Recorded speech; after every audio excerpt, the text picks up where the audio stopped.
ဟော်မုစ်ကိုရှင်းလင်းမှုတက်ကူရောက်လာတဲ့အမေရိကန်ရဲ့စက်ရုပ်ဒိုင်းလွှားလေများနဲ့မဟာမိတ်အင်အားစုများအီရန်ရဲ့အချိုးမညီစစ်စင်ရေးကိုအမေရိကန်ကဆရာကြတဲ့ခွက်နဲ့ရရဆက်ဆက်တုံ့ပြန်ချိန်မှာတော့အီရန်ဆိုရကရန်သူတွေကိုဘလို့မှမရှင်းနိုင်တဲ့အစုံသူတို့ရဲ့နောက်ဆုံးဖဲချက်ကိုထုတ်သုံးလိုက်တာပါအဲ့ဒါကတော့ကမ္ဘာရင်နယ်စည်းစိမ်မှုရဲ့အသက်သွေးကြောဖြစ်တဲ့ဟော်မုရေလက်ကြားကိုမိုင်းတွေထောင်ပြီးပိတ်ဆို့လိုက်တဲ့ဗျူဟာပဲဖြစ်ပါရီဒီကြောက်စရာကောင်းတဲ့စစ်စင်ရေးရဲ့ဒစိတစ်ပိုင်းအနေနဲ့အီရန်ဟာမာဟန်3နဲ့မာရန်7အမျိုးအစားလမ်ဖက်မိုင်းတွေကိုရေအောက်မှာခင်းကျင်းလိုက်တာပါအစပိုင်းမှာတော့အီရန်ရဲ့စီစဉ်ကအပြစ်ပြောစရာမရှိအောင်အောင်မြင်နေခဲ့တယ်လို့ပါပဲအဲဒါကြောင့်ပဲဝါရှင်တန်ကထုတ်သုံးလိုက်တဲ့စင်ရကအီရန်တို့အိမ်မက်ဆိုးထဲမှာတောင်ထဲမမတ်ဖူးတဲ့အခြေအနေမျိုးဖြစ်လာခဲ့တာပါအဲဒီနောက်မှာတော့အမေရိကန်ရဲ့စစ်လက်နက်ရန်ရာကြီးကအစွမ်းကုန်လဲပတ်လာပြီးကောင်းကင်ရန်တစ်ခုလုံးကိုဖုံးလွှမ်းသွားစေမယ့်ဝေဟင်ပုံကျဲမှုတွေကိုစတင်လိုက်ပါရီဒီအချိန်မှာဒနာအီလာအေတန်ဝါဟော်တိုက်လေရင်ကြီးတွေရဲ့တေမင်းတမန်30မမစမ်းမြောက်တွေကဟော်မုရေလက်ကြားရဲ့မောင်မင်းနေတဲ့ရေပြင်ဘက်ကိုဒရက်ဆက်ချရောက်လာခဲ့တာပါအဲဒီနောက်ကမ္ဘာစီးပွားရေးကိုတက်ရှူချက်အောင်လုပ်မဲ့အီရန်ရဲ့ချန်စီတွေဟာရေအောက်ထဲကိုရောက်သွားခဲ့ရပါတယ်။တကယ်တော့မနေ့တနေ့ကတင်ဟော်မုရေလက်ကြားရဲ့ကံကြမ္မာကိုတစစ်ချိုးပြောင်းလဲဖြစ်နိုင်မဲ့စင်ရဖြန့်ချက်မှုတစ်ခုပြုလုပ်ခဲ့ပါသေးတယ်။အမေရိကန်စစ်တပ်ကဒီဒေသကိုထိန်းချုပ်ဖို့အတွက်လေကြောင်းတိုက်ခိုက်မှုတစ်ခုတည်းနဲ့မလုံလောက်ဘူးဆိုတာကောင်းကောင်းကြီးသိထားတာပါ။အဲဒါကြောင့်လေအီရန်ကိုအံ့အားသင့်သွားစေမဲ့အချိုးမကြီးတဲ့တံမြန်စစ်စင်ရေးတစ်ခုကိုပင်လယ်ရေပြင်ပေါ်ကနေတိုက်ရိုက်ပြုလုပ်ခဲ့ပါရီ။မတ်လ26ရက်နေ့ကရိုက်တာသတင်းဌာနကိုပေးခဲ့တဲ့တရားဝင်ထုတ်ပြန်ချက်မှာပင်တဂွန်ပြောရေးဆိုခွင့်ရှိသူ Tim Hawking ကအရေးကြီးတဲ့အချက်တစ်ခုကိုပထမဆုံးချိန်အထိပြုခဲ့တယ်လို့သိရပါတယ်။အဲဒါကတော့ Operation Epic Fury မှာလူမဲ drone လေတွေကဟော်မုရေလက်ကြားထဲမှာကင်းလှည့်နေပြီဆိုတာပါပဲ။အခုဆိုရင်အမေရိကန်ဟာမြန်နှုံးမြင့်စက်ရုပ်လေတွေကိုပင်လယ်ကွေထဲဆေလွတ်လိုက်ပြီဖြစ်ပါတယ်။ကျွမ်းကျင်သူတွေကတော့ဒါဟာလှုပ်တင်လှုပ်ထိုက်တာကြာပြီဖြစ်တဲ့အစီအစဉ်လို့သုံးသပ်ခဲ့ကြတာပါ။ဒီလေတွေကတော့ Maryland ခြေစိုက် Black Sea Technology Company ကထုတ်လုပ်တဲ့လေတွေဖြစ်ပါတယ်။ GAF လို့နာမည်ပေးထားပါတယ်။ဒီလေတွေကအလျား9မီတာလောက်ပဲရှိပေမဲ့သူတို့ရဲ့စွမ်းဆောင်ရည်ကတော့အမကန်ပါပဲ။လူတယောက်မှပါစရာမလိုပဲသူ့အလိုလျောက်လမ်းကြောင်းရှာပွေမောင်းနေနိုင်တဲ့စနစ်ပါဝင်ပါရီစစ်စင်ရေးကာလအတွင်းမှာဒီစက်ရုပ်လေတွေကနိုင်ပေါင်း450ကျော်ကြာအောင်မနာတမ်းကင်းလှည့်ခဲ့ကြတာပါဒါတွေမကသေးပါဘူးသူတို့ကရေမိုင်ပေါင်း2200အထိခရီးနှင်နိုင်စွမ်းရှိကြပါရီဒီလေတွေရဲ့အဓိကတာဝန်ကတော့ထောက်လန်းရေးနဲ့ဂျိုတင်သတိပေးချက်ပေးဖို့ပါဒါပေမဲ့အရေးကြုံလာပြီဆိုတော့သူတို့ကအီရန်ရဲ့မြန်နှုံးမြင့်တိုက်ခိုက်ရေးလှေတွေကိုဓာတ်ရိုက်ဝင်တိုက်ပြီးအသေးခံဘုံခွဲမဲ့ကာမီကာစီတိုက်ခိုက်ရေးရင်တွေဖြစ်ပြောင်းလဲသွားမှာပါစစ်ပွဲစောပိုင်းကာလတွေမှာအီရန်ဟာရေတပ်သုံး drone တွေတုံးပြီးရေနံတင်သင်္ဘောတွေကိုနှစ်ကြိမ်တိုင်တိုက်ခိုက်ခဲ့ပါရီအဲဒီတော့ကအမေရိကန်ကဒီလိုမျိုးအချိုးမညီတဲ့ချိန်ချောက်မှုတွေကိုတုံ့ပြန်ရမှာနှေးခွေးလုံးနေဆိုပြီးဝေဖန်မှုတွေနဲ့ရင်ဆိုင်ခဲ့ရတာပါဒါပေမဲ့အခုလိုအလိုအလျောက်မောင်းနေနိုင်တဲ့စက်ရုပ်လေတွေကိုအလုံးရင်းနဲ့ချပြလိုက်တဲ့အခါမှာတော့အမေရိကန်ဟာအီရန်ကိုသူတို့ရဲ့ကိုယ်ပိုင်ကစားကွက်နဲ့ပဲပြန်လည်တုံ့ပြန်နိုင်ခဲ့ပြီလို့ဆိုရမှာဖြစ်ပါရီပင်လယ်ပြင်ထက်မှာဒီလိုမျိုးစက်ရုပ်ဒိုင်းလွှားကြီးတစ်ခုကိုခင်းကျင်းထားနိုင်တာကြောင့်အီရန်ရဲ့မြန်နှုံးမြင့်လေတွေကအရင်လိုလွတ်လွတ်လပ်လပ်လှုပ်ရှားလို့မရတော့ပါဘူးအမေရိကန်ကရေပြင်ပေါ်မှာဒီလိုစနစ်တကျပြင်ဆင်ပြီးတဲ့နောက်မှာတော့တကယ်အပြတ်စွမ်းအားကြီးမားဆုံးထိုးနှက်ချက်ကြီးကကောင်းကင်ရံကနေဆင်းသက်လာဖို့အရှိန်ယူနေပါပြီ။မတ်လကုန်ပိုင်းရဲ့အရေးကြီးတဲ့အချိန်ကာလတစ်ခုမှာတော့သမ္မတထရမ့်ကဟော်မုရေလက်ကြားကိုအပြေးအဝပြန်ဖွင့်နိုင်ဖို့အတွက်နောက်ဆုံးအဆင့်အဆုံးဖြတ်ပြီးမဲ့တိုက်ခိုက်မှုကိုစတင်ဖို့အမိန့်ထုတ်ပြန်လိုက်ပါတော့တယ်။ဒီအမိန့်ကတာမန်အမိန့်တစ်ခုမဟုတ်ပဲအမေရိကန်တမိုင်းတစ်လျှောက်အကြီးမားဆုံးနဲ့အပြင်းထန်ဆုံးလေကြောင်းပုံကျဲမှုကြီးတစ်ခုရဲ့အစာပြိုးခြင်းဆိုရင်လည်းမမှားပါဘူး။အဲ့ဒီအချိန်ကဟော်မုရေလက်ကြားရဲ့အီရန်ဘက်ချမ်းကိုင်းရန်တစ်လျှောက်မှာတော့ထူးဆန်းတဲ့တိတ်ဆိတ်မှုတစ်ခုကကြီးစိုးနေပါပြီ။ဒါပေမဲ့ဒီတိတ်ဆိတ်မှုကမုန်တိုင်းမလာခင်ဖြစ်ပေါ်လေးရှိတဲ့ငြိမ်သက်ခြင်းမျိုးပါအဲ့ဒီချိန်မှာပဲအမေရိကန်ရဲ့ဘုံကျဲလေရင်ကြီးတွေကအီရန်ရဲ့အခိုင်အမာဆုံးမြေအောက်ခံတပ်တွေစီကိုဦးတည်ပြန်တန်းနေပါပြီ။သူတို့ရဲ့ပြစ်မှတ်ကတော့ရှင်းပါရီအီရန်ဒေါ်လာရင်းအဆောင်တပ်ဖွဲ့ IRGC တောင်ဆောင်တွေအောက်မှာနက်နက်ရှိုင်းရှိုင်းမြုပ်နှံထားတဲ့ဒုံးကြီးတိုးလောင်ယုံတွေနဲ့လက်နက်တိုက်တွေပဲဖြစ်ပါရီဒီနေရာတွေကတာမန်နေရာတွေမဟုတ်ပါဘူး။ဆယ်စုနှစ်နဲ့ချီပြီးတိဆောက်ခဲ့တာဖြစ်တယ်လို့ထူတဲလာတဲ့ကွန်ကရစ်လွှာတွေကြောက်ဆောင်တွေနဲ့အထက်ထက်အခိုင်အမာကာရန်ထားတာပါ။တာမန်ဘုံတွေနဲ့ဖျက်ဆီးဖို့ဆိုတာဘလုံးမှမဖြစ်နိုင်ပါဘူး။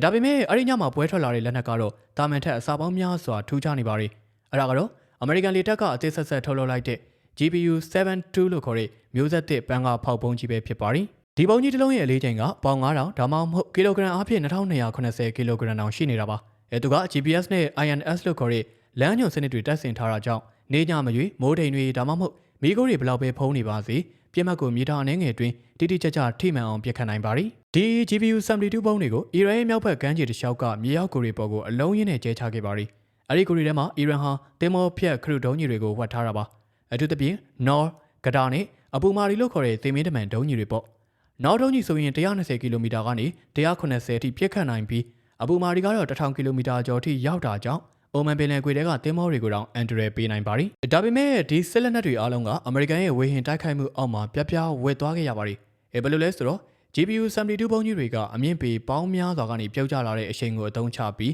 မြေပြင်ကိုဖောက်ဝင်သွားတာပါဒီပုံးကြီးတွေကမြေသားဆိုရင်ပေ200နဲ့အားဖြည့်ကွန်ကရစ်ဆိုရင် ပေ60ကျော်ထိကိုထိုးဖောက်နိုင်စွမ်းရှိနေလို့ပါပဲ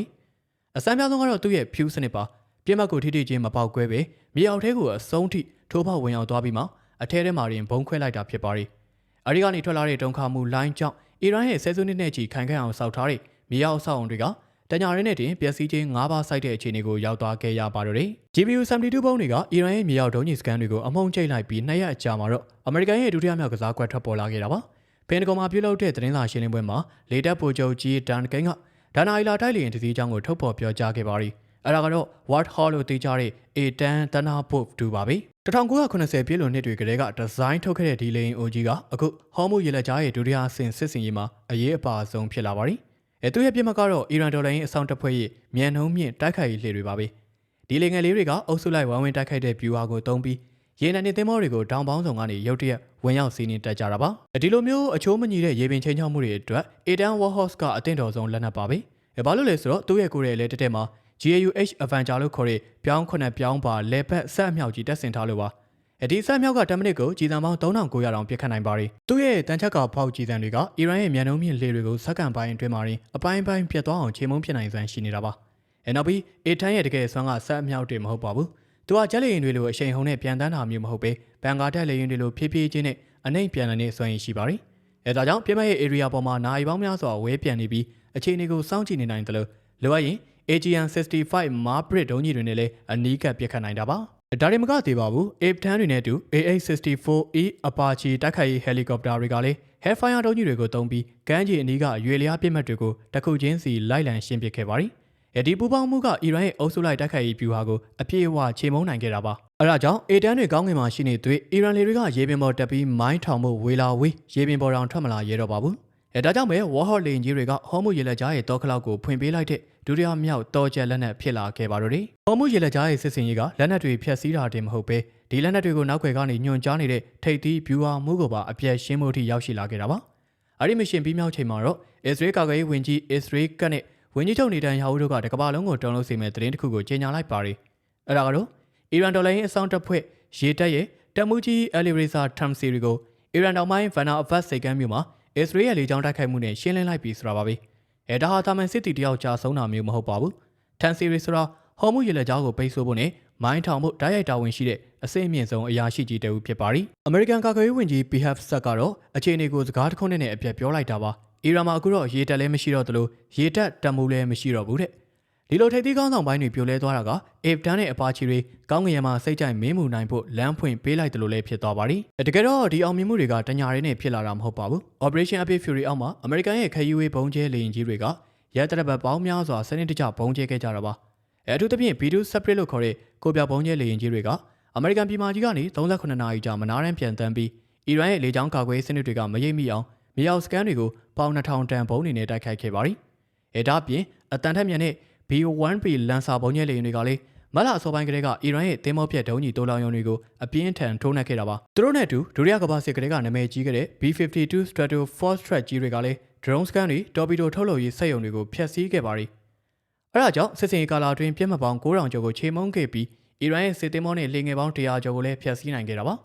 ါဒီကိန်းဂဏန်းတွေကပဲအမေရိကန်ရဲ့လေကြောင်းစစ်စင်ရေးကဘယ်လောက်ထိအင်အားပြင်းထန်တယ်လဲဆိုတာကိုသက်သေပြနေတာဖြစ်ပါရီအဲဒီအစွမ်းကြောင့်အီရန်ရဲ့နှစ်ပေါင်း40ကျော်တိစောက်ခဲ့တဲ့ဟော်မူရေလက်ကြားပိတ်ဆို့ရေးဗျူဟာကြီးကသူတို့ရဲ့မြေအောက်ဘန်ကာထဲမှာတင်အစနာမကြံပျက်စီးသွားခဲ့ရပါပြီဒါပေမဲ့ဟော်မူရေလက်ကြားကိုအပြေးအဝပြန်ဖွင့်ဖို့အတွက်ကတော့အမေရိကန်တနိုင်ငံနဲ့မလုံလောက်သေးပါဘူးဘာလို့လဲဆိုတော့ရေအောက်မှာကျန်နေသေးတဲ့အီရန်ရဲ့မိုင်းတွေကကမ္ဘာရေနံတင်သင်္ဘောတွေအတွက်ကြီးမားတဲ့ချင်းချောက်မှုဖြစ်နေလို့ပါဒီနေရာမှာပဲသမ္မတထရမ့်ရဲ့ခိုင်မာတဲ့တိုက်တွန်းမှုကြောင့်မဟာမိတ်နိုင်ငံတွေစုပေါင်းလာကြပါရီ2026ခုနှစ်မတ်လ19ရက်နေ့မှာတော့ဗြိတိန်ပြင်သစ်ဂျာမနီအီတလီနယ်သာလန်ဂျပန်နဲ့ကနေဒါစတဲ့အင်အားကြီး9နိုင်ငံက G7 ကောင်းဆောင်တွေကအီရန်ရဲ့လုပ်ရက်ကိုပြင်းပြင်းထန်ထန်ရှုံချလိုက်ပြီးရေလက်ကြားလုံခြုံရေးအတွက်စစ်ရေးအရာကိုညီမဲလို့ကြေညာလိုက်ပါရီနောက်ပိုင်းကျတော့နိုင်ငံပေါင်း22နိုင်ငံကဒီစစ်စင်ရေးမှာပါဝင်လာခဲ့တာပါဒီထဲမှာပြည်ထောင်ရဲ့တော်ဝင်ရေတပ်ကတော့ရှေ့တန်းကနေပါဝင်လာပါရီသူတို့ကအဆင့်မြင့်ဆုံးစက်ရုံနည်းပညာဖြစ်တဲ့လူမဲ့မိုင်းရှာဒရုန်းတွေနဲ့အလိုလျောက်မောင်းနေနိုင်တဲ့ရေပြင်ပေါ်သွားယာဉ်တွေကိုထုတ်သုံးလိုက်ပါရီဒီစက်ရုပ်တွေကအီရန်ရဲ့မိုင်းတွေကိုအတန်လှိုင်းနဲ့တန်လိုက်လှိုင်းတွေသုံးပြီးလူအသက်အန်ဒရယ်မရှိဘဲနဲ့ဘေးကင်းကင်းနဲ့ရှင်းလင်းပေးနိုင်တာပါနောက်ပြီးပြည်ထောင်ရဲ့တိုက်သိမ်းမော HMS Dragon ကလည်းမြေထဲပင်လယ်မှာအသင့်အနေထားရောက်ရှိနေခဲ့ပါရီအမေရိကန်ရဲ့အလဲပိုင်းစစ်ဌာနချုပ်တပ်မှူးအက်ဒမီရယ်ဘရက်ကူဘာကတော့ဟော်မူရေလက်ကြားရဲ့တောခလောက်ရန်ရာကြီးကအခုတော့အစားနာမကြံပျက်စီးသွားပြီလို့ဆိုပါရီ